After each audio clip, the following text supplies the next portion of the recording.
What was the appeal of taking the Chosen cast out against the elements and exposing them to a place that was really beyond their comfort zones? I don't know. This show is kind of special for me. I still do my day job at Running Wild that we get to take these Hollywood stars away, and I love that. But I know I've always been a fan of The Chosen. I think it's kind of people don't realize quite how many people view The Chosen, this TV show around the world. I mean, I was looking at the rankings, like the all-time most watched. You have like Sex and the City and Friends or whatever. Like The Chosen is right up there. It's amazing. And so I've been a fan of it, but I also kind of thought like so few of these people actually know what the actors are like. And normally on Running Wild, when I take someone away, people have a good idea of kind of what Matthew McConaughey or someone is like, but this is different. And I think I just wasn't prepared for the impact that this show has had on the lives of the people who play the characters. Hearing that impact of how this show has changed these people's lives was really beautiful to hear, beautiful to stand beside them and adventure with them and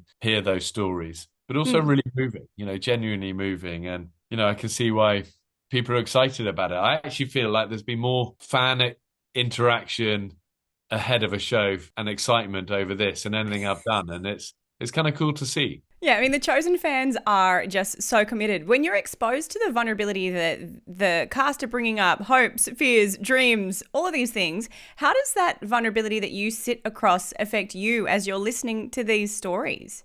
Well, I love it. I love it. I think like the wild does so much of my job for me. It opens people up. You sit on a chat show couch for 2 minutes. It's a different experience. It's tell a funny story and that's it.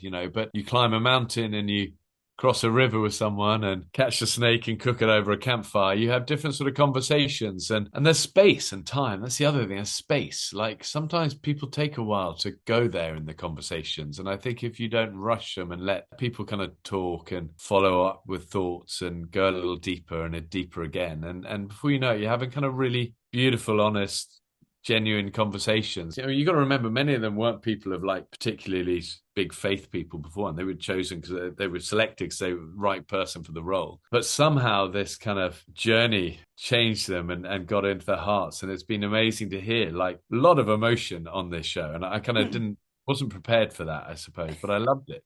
Yeah, well, Bear, thank you so much for what you've brought to the screen and love it. And also the fact that you share a little of more of your own faith in the Chosen in the Wild as well. It's the right time, isn't it? Like, sometimes I know people, I think the audience for Chosen in the Wild want me to go there a bit more with like these guests and actually find out about how the Chosen's impacted their faith. And then it's nice to be able to bat that back and go, I get it. It's like helped me so much in the big moments and the little moments of life. And like it doesn't have to always be churchy and religious, but it's there to kind of help you through the battles, and Christ has been a good compass through that. So yeah, it's been a privilege to do, and I'm excited for people to watch Chosen in the Wild.